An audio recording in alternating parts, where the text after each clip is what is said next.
오늘 주시는 말씀 마태복음 5장 1절부터 12절까지 기록된 하나님 말씀 우리 한 목소리로 같이 읽겠습니다.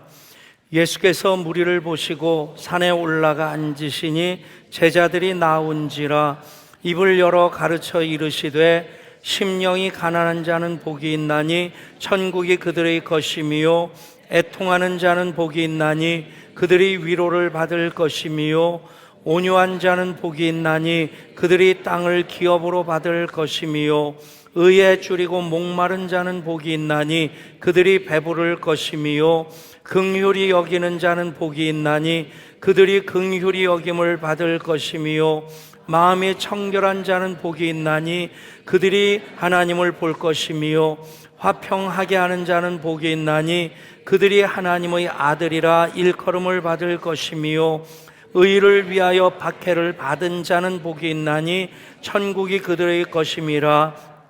나로 말미암아 너희를 욕하고 박해하고 거짓으로 너희를 거슬러 모든 악한 말을 할 때에는 너희에게 복이 있나니 기뻐하고 즐거워하라. 하늘에서 너희의 상이 큼이라. 너희 전에 있던 선지자들도 이같이 박해하였느니라. 아멘. 금요 성경 집회 마치고 집에 가서 잠깐 고민을 했습니다. 그냥 잘 것이냐 아니면 0시 30분에 있는 호주하고 아시안컵 8강전 보고 잘 것이냐. 그런데 그러다가 이기면 밤을 꼴딱 새워도 억울한 마음이었을 텐데 지면 잠만 설치고 주일 준비하는데 지장이 많겠다. 그래가지고 이제 그냥 잠을 청했습니다. 잠자다가 잠에서도 궁금한 거예요. 자면서도. 그래서 핸드폰을 켜보니까 0대1로 지고 있더라고요. 안 보길 잘했구나. 그리고 자다가 꿈에서 진 것 때문에 또 기분 나쁜 거예요. 그러다가 아침에 일어나서 뉴스를 이렇게 보는데 이긴 거예요. 이게 웬일인가? 뭔 시츄에이션인가 하는 생각이 들어서 확인해 보니까 2대1로 역전했더라고요. 그냥 분위기라도 느껴보시라고 잠깐 영상 준비했습니다. 지금 메카프 쪽으로 짧게 돌려놨어요. 연결됐어요. 오른쪽 측면 애킨슨 중앙으로 메카프 잡고 왼발 슛! 오른쪽으로 벗어납니다. 키 넘겼어요. 안쪽 몸싸움. 이거 넘어졌어요. 넘어갔어요. 위험 상황인데요. 접어놓고 왼발 슛! 빗나갑니다. 메카프 슈팅이 오른쪽으로 어긋납니다. 주춤주춤해서 안강이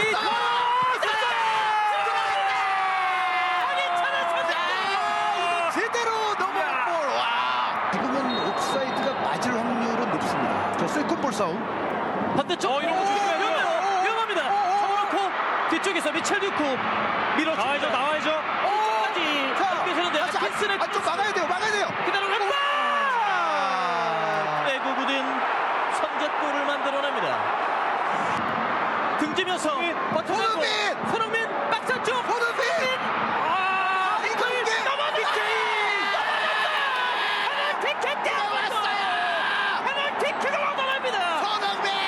호흡을 가다듬습니다. 황희찬 휘슬 올렸고 갑니다. 황희찬!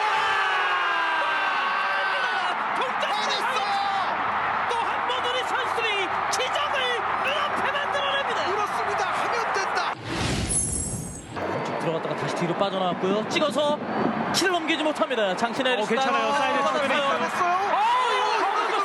파울. 위치가 어떻게 되죠? 프리킥입니다. 손흥민이 준비하고 있습니다. 갑니다. 손흥민!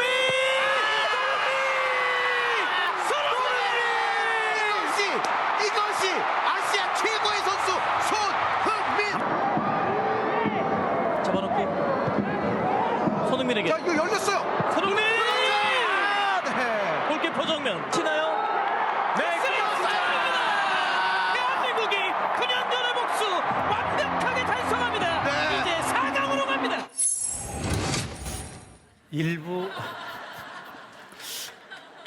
일부 예배 때는 잠이 안 깨서 그랬는지 보면서 썰렁한 분위기였는데 여기는 축구를 좋아하는 분들이 좀 많이 계신 것 같아요.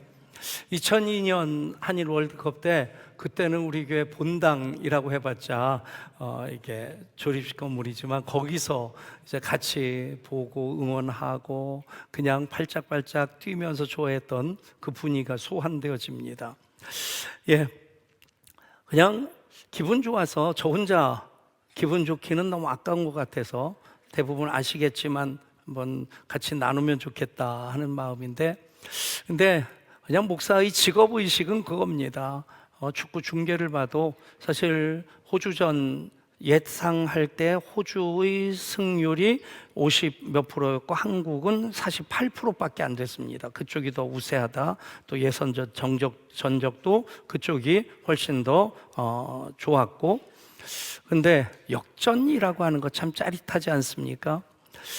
보면 우리가 예수 믿는 사람들로서 이 세상 살아갈 때 세상 사는데 최적화되지 않았다는 생각이 때때로 듭니다. 다른 사람들은 거짓말도 잘하고 뭐 그러면서 양심의 가책도 없는데, 그렇다고 예수 믿는 사람들이 전혀 거짓말을 안 하느냐? 하긴 아마 할 겁니다.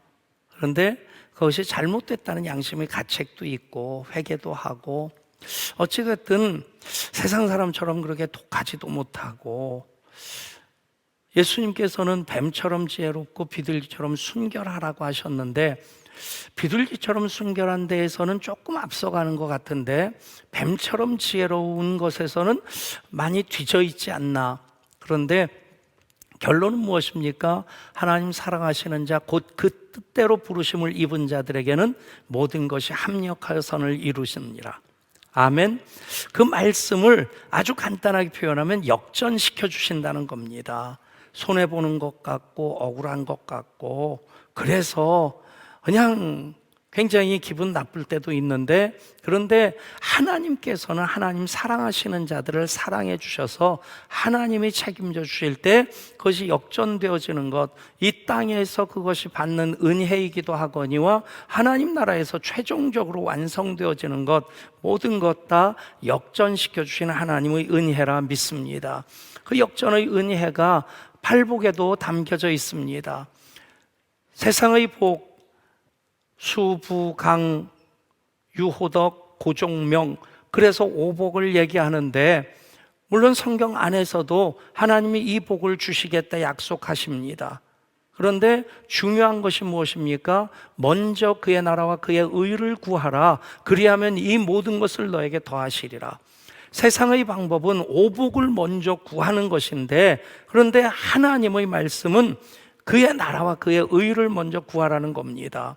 그래서 그의 나라와 그의 의를 구하는 것, 복이라고 하는 것, 내 주머니 챙기는 것 아니고 정말 하나님 기뻐하시는 거기에 초점을 맞추고 그것을 위해서 우리가 순종하고 헌신하는 것이 복이다 라고 하는 것을 말씀하시면서, 오복에서 심령이 가난한 자가 복이 있다, 애통하는 자가 복이 있다, 온유한 자가 복이 있다, 긍휼히 여기고 의에 줄이고 목마른 자가 복이 있다, 마음이 청결한 자 복이 있다, 화평하게 하는 자 복이 있다, 의를 위하여 박해를 받은 자가 복이 있다.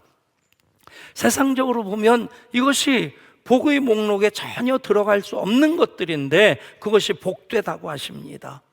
그래서 우리가 그것을 내가 복을 추구하는 방향성으로 삼게 되면, 삶의 가치관으로 삼게 되면 그것이 복의 그릇으로서 만들어지고 하나님 담아주시는 복, 하늘의 신령한 복과 땅의 기름진 복으로 채워주셔서 우리 하나님 때문에 행복하고 또 행복하게 하는 삶을 이어 살게 될 줄 믿습니다. 여러분, 내가 이것은 지는 것 같은데, 그런데 하나님을 붙잡으면 이기게 하십니다. 이기는 것 같지만 하나님을 놓치면 결국에 모든 것을 다 잃게 됩니다. 그 말씀 오늘까지 팔복의 말씀을 통해 정리를 합니다.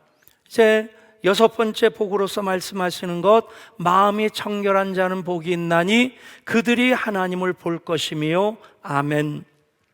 여러분, 마음이 청결한 자 받는 복이 하나님을 보는 것입니다. 여기서 마음이라고 하는 것, 헬라어 성경에서는 카르디아라는 말을 쓰는데 그것은 어떤 그 감정이나 사고의 그 중심지를 그들은 카르디아라고 얘기를 했습니다. 그러니까 한 사람을 인격이라고 얘기할 때는 지정의 작용을 하는 그 존재를 인격이라고 하는 겁니다. 요즘 AI가 얼마만큼이나 우리의 삶을 바꿔나갈 것인지에 대해서 굉장히 긍정적인 기대를 하는 사람들도 있고 또 굉장히 조심스럽게 부정적인 예측을 하는 사람들도 있는데 AI를 개발한 개발자들, 먼저 개발했던 사람들이 조심스러운 부정적인 그 변화를 예측을 합니다. 마냥 좋아할 것은 아닌데 농업혁명, 산업혁명, 정보혁명, 지금까지 인류가 겪었던 그 어떤 변화보다 가장 큰 변화, 상상을 초월하는 그런 변화를 겪게 될 것이다. 생각해 보세요. 스마트폰 하나도 진짜 스마트합니다. 상상을 초월할 만큼. 제가 위약금을 물면서까지 이건 특정 제품 선전하는 것 같은데 핸드폰을 바꾼 이유가 동시 통역 기능이 있어서 여기서 한국말로 하면서 영어를 설정해 놓으면 저쪽에서는 영어로 듣는 거예요. 그래서 그냥 바라는 것은 이번에 갤럭시가 애플을 넘어섰으면 좋겠다 하는 마음도 있기는 있는데, 그런데 정말 상상을 초월할 만큼 많은 변화가 있습니다. 근데 좋은 것만 아니죠. 많은 이들이 이제 세계 그 IT 기업들이 수천 명 단위로 직원들을 해고하는 일들이 또 우리나라에서 AI로 대처되면서 5대 금융기관에서 벌써 상담원들을 대거 해고를 했습니다. 여러분, 그 기능으로 본다면 진짜 우리가 상상할 수 없을 만큼 대단합니다. 근데 여러분 생각해 보세요. 우리는 호주랑 게임에서 골 먹으면 하고 그 역전했을 때 와 하면서 박수 치는 분들이 다 축구 잘하는 분들은 아니겠지만 그것에서 함께 슬퍼하고 기뻐할 수 있는 그런 어떤 감정이 있습니다.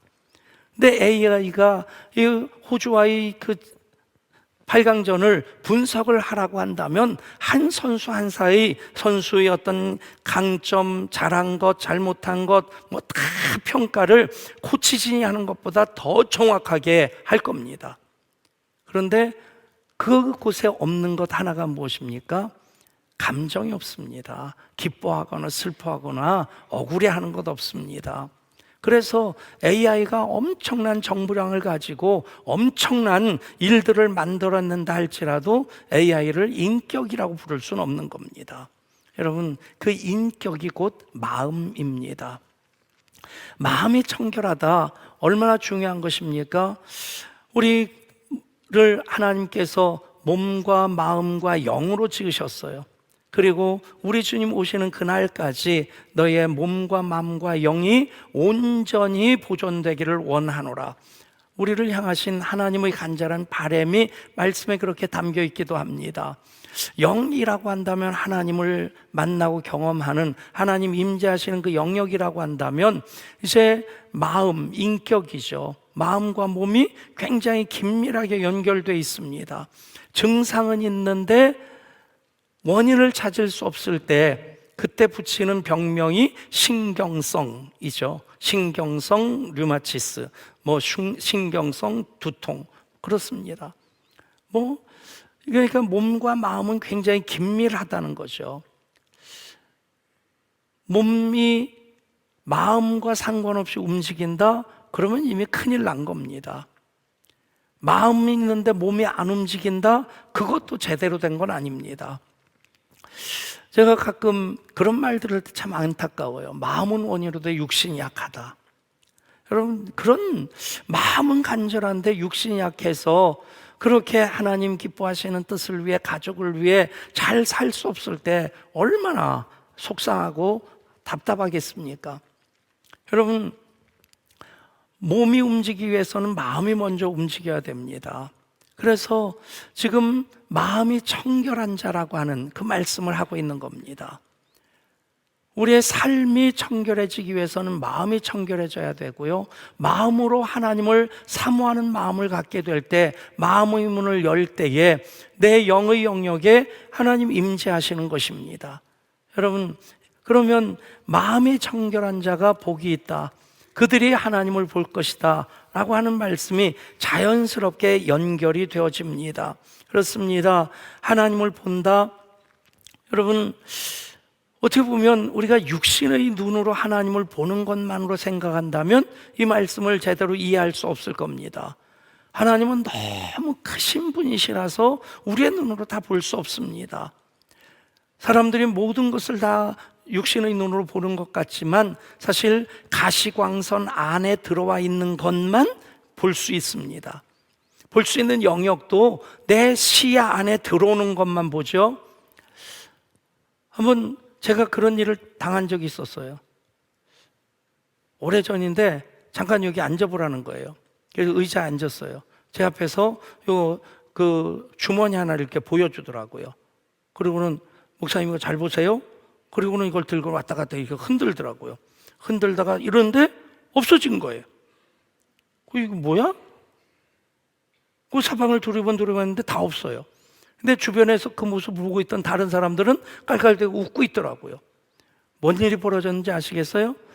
제 눈으로 볼 수 있는 것은 여기서 여기까지입니다. 거기서 왔다 갔다 할 때는 보였는데 요 넘어서 그것을 주머니를 밖으로 던진 거예요. 그 뒤에 짜고 치는 고스톱이니까 준비했던 사람이 얼른 집어가지고 숨겨놓은 거예요.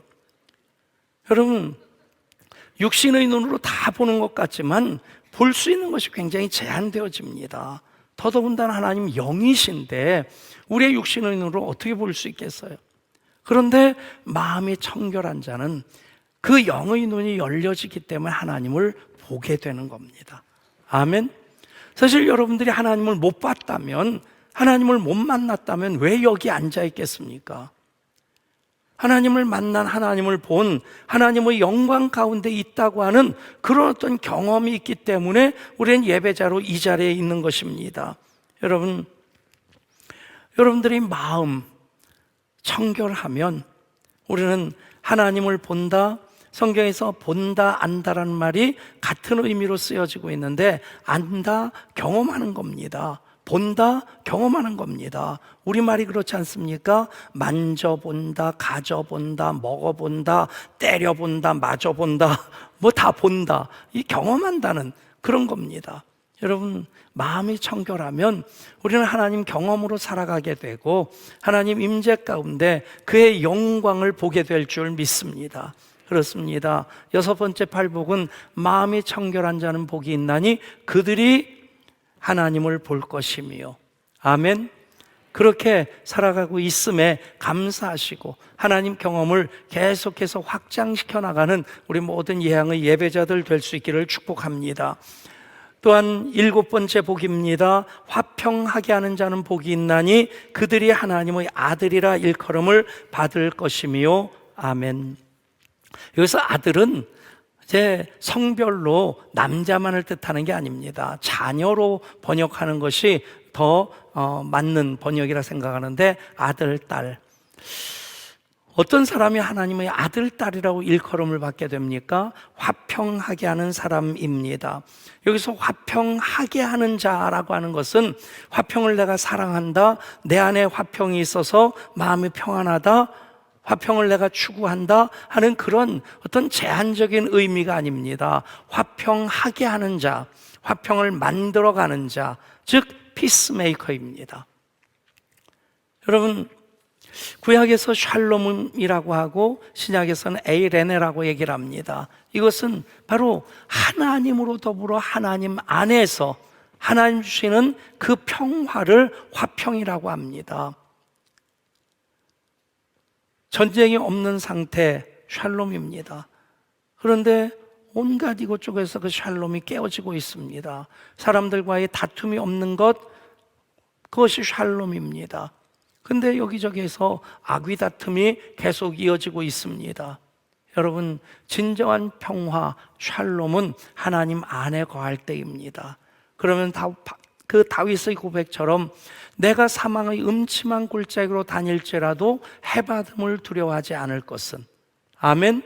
사망의 음침한 골짜기, 목숨이 경각간에 달려있는 정말 사면초가 같은 상황이라 할지라도 여호와께서 나와 함께 하시면 그 가운데서 우리는 샬롬을 누립니다.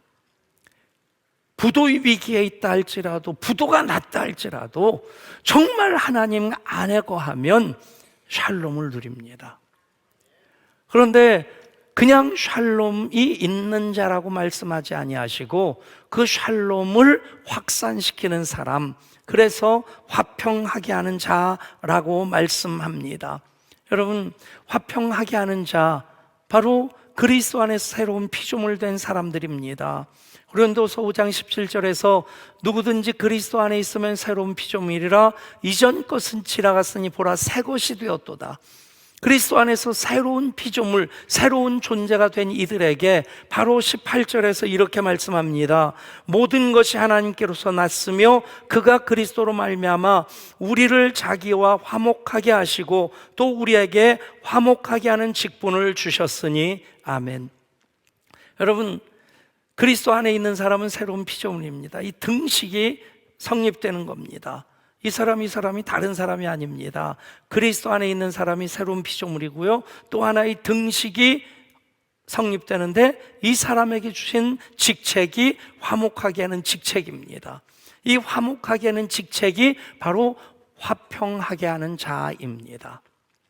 여러분, 우리가 화목하게 하는 직책을 누구와 이루어야 되느냐? 먼저는 하나님입니다. 우리를 예배자로 부르시는 것은 예배를 통해서 하나님과 화목하게 하시고자 하시는 겁니다. 그 일을 위해 하나님 다 준비해 놓으셨음에도 내가 예배자로 하나님 앞에 나와야 됩니다.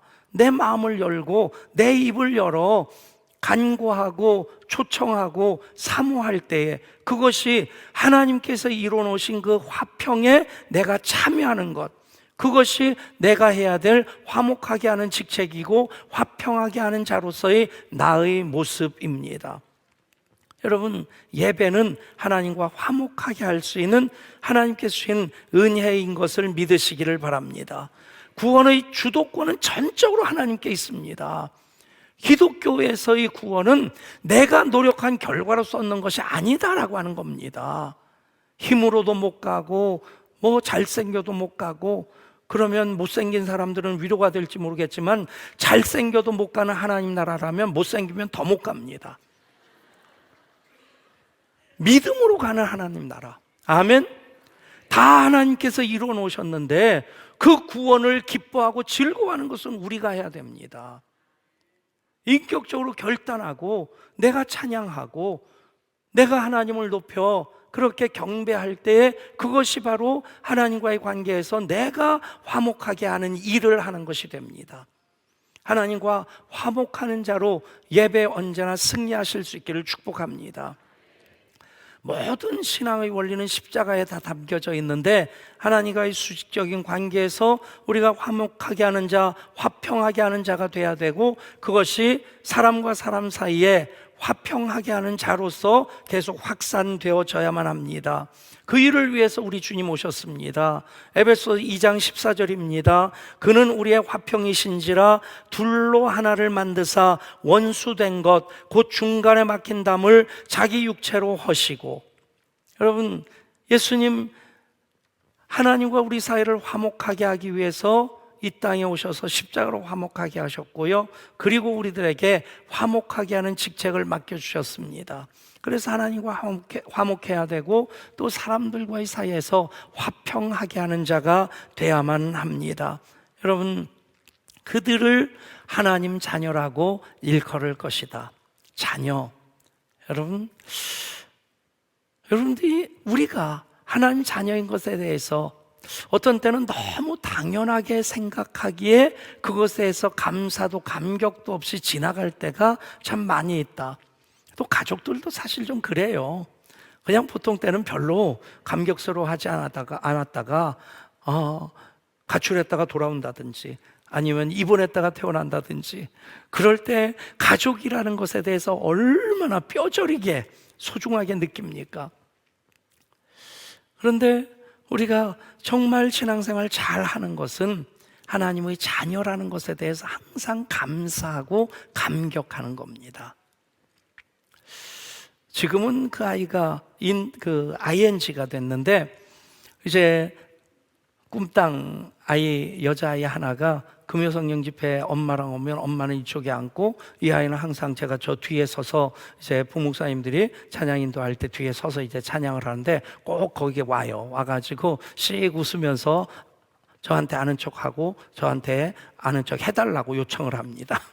그러면 손도 잡아주고 안아도 주고, 그러면 이 아이가 사탕 몇 개도 제 손에 쥐어주기도 하고, 그러면서 썸을 탔는데, 이가 어느 날은 저한테 그러는 거예요. 목사님, 아이들 있어요? 그러는 거예요. 있지, 아들 둘이야. 그때 이 아이 말이 저를 굉장히 참 뭐라고 할까요? 이게 참 좋겠다 그러는 거예요, 그 아이가. 그러니까 그 아이로는 목사님을 좋아하니까, 목사님 이렇게 한번 만나서 가까이서 손 한번 붙잡는 것도 좋은데, 목사님 아들이라면 참 좋겠다. 여러분, 우리가 이미 하나님의 자녀들인데, 여러분 그것에 대해서 얼마나 좋다, 감사하다, 얼만큼 느끼십니까? 얼만큼 고백하십니까? 그 느낌의 크기만큼, 고백의 크기만큼 하나님 은혜가 우리 가운데 임하게 될 줄 믿습니다. 자녀가 가진 권세가 있습니다. 자녀들 이렇게 특별한 표현을 쓰는 것 같지만 접근권이 있다고 하고, 호칭권이 있다고 하고, 청구권이 있다고 하고, 상속권이 있다고 합니다. 설명을 안 해도 다 이해가 되시죠? 여러분, 대통령 곁에 비서관도 언제나 비표, 출입증을 달고 들어가야 됩니다. 국무총리라고 할지라도 대통령이 부르지 아니하면 그것으로 못 갑니다. 그런데 언제나 갈 수 있는 그 사람은 누굽니까? 대통령의 아이들이겠죠. 여러분, 우리는 하나님의 자녀들입니다. 그렇기 때문에 하나님께 언제나 나아갈 수 있고요, 그리고 하나님의 이름을 부를 수 있습니다. 옆집 아이는 절대 저를 보고 아버지라고 부르지 않습니다. 우리 아이들만 저를 아버지라고 해요. 똑같은 경우가 절대 성령으로 말미암지 않고는 하나님을 아빠, 아버지라 부를 수 없습니다. 우리가 하나님을 아빠, 아버지라 부른다? 여러분, 복 중에 복이고 능력 중에 능력이고 권세 중에 권세인 것을 믿으시길 바랍니다. 아이들, 엄마, 아빠 그러면 다 됩니다. 부를 때 그냥 부릅니까? 좋아서 부를 때는 엄마, 아빠 그러고 사랑해요 와서 그냥 목에 매달리기도 하고 하는데, 자기들이 아쉬울 때는 엄마, 밥, 아빠, 돈. 여러분, 이게 천국권입니다. 부모님 멀쩡하게 살아계시고 돈벌이 잘하시는데 대학 등록금 가지고 이걸 어떻게 부모님 앞에 갖다 들이밀까? 갖다 들이밀면 아빠가 뭐라고 하실까? 안 주신다고 어떡할까? 걱정하는 애는 비정상입니다. 여러분, 그냥 걱정 다 묶어놓고 아빠 책상에다 그냥 갖다 얹어놓습니다. 하나님께서 하늘 문을 열고 쌓을 곳이 없도록 부어주나 시험에 보라고까지 말씀하셨습니다. 하나님 자녀로서 이 천국권 또한 마음껏 누리실 수 있기를 축복합니다. 그 모든 것, 자녀된 자, 그리스도와 함께한 상속자가 되게 하셨습니다. 저는 이 말씀이 굉장히 도전이 돼요. 계평 정도 얻는 것이 아니라 그리스도께서 받는 그 분량을 하나님의 자녀된 우리들이 같이 누린다는 것입니다. 이것이 하나님 자녀의 권세입니다. 어떤 자를 하나님의 자녀라고 하십니까? 화평하게 하는 자 복이 있나니 그들이 하나님의 자녀라 일컬음을 받을 것이며, 그리고 8번째 복을 말씀합니다. 의를 위하여 박해를 받은 자는 복이 있나니 천국이 그들의 것임이라. 다른 말씀들은 화평하게 하는 자, 마음이 가난한 자, 그렇게 말씀하고 있는데 이 8번째 복은 의를 위하여 박해를 받은 자, 그렇게 돼 있어요. 어떤 차이일까? 그래서 주석을 몇 번 찾아봤는데 이 부분에 대한 설명은 없더라고요. 무슨 차이일까? 저 나름대로 정리해 본 것이 7번째 복까지가 다 거쳐지고 나서 이 복으로 살아가는 사람들, 그들을 일컫는 말씀이겠다. 그들은 이미 의를 위하여 박해를 받은 자입니다. 받을 자도 받는 자가 아니라 이미 받은 자. 여러분, 자주 말씀드리지만 예수 믿는 것은 편하게 살려고, 쉽게 살려고 믿는 것 아닙니다. 제대로 잘 살려고 믿는 겁니다. 여러분, 예수 믿기 위해서 우리는 시간도 드려야 되고 마음도 드려야 되고요, 또 물질도 드려야 되고요, 우리의 몸을 들여서 헌신하는 그런 어떤 그 과정이 없이 예수 믿는 것, 그냥 그 자리에만 머물러 있는다면 신앙이 자라기 쉽진 않을 겁니다.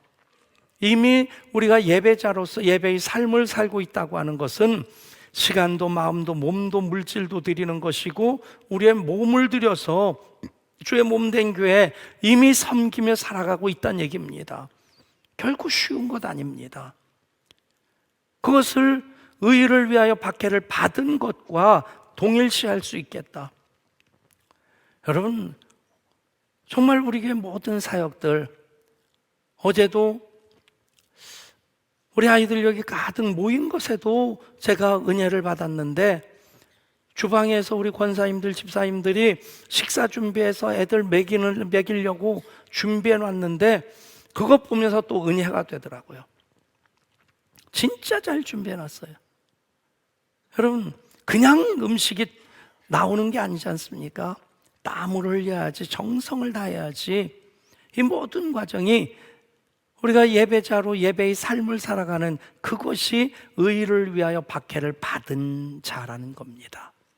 여러분, 그렇게 살아가고 있음에 당당함을 가지시고요, 이미 우리는 의를 위하여 박해를 받은 자로 천국이 그들의 것이며 천국을 살아가고 있는 사람들입니다. 쉬운 예수는 없다, 제이슨 미첼이 쓴 책인데 여러분들에도 일독을 권합니다. 거기서 제이슨 미첼은 단정적으로 쉬운 예수는 가짜다라고 말합니다.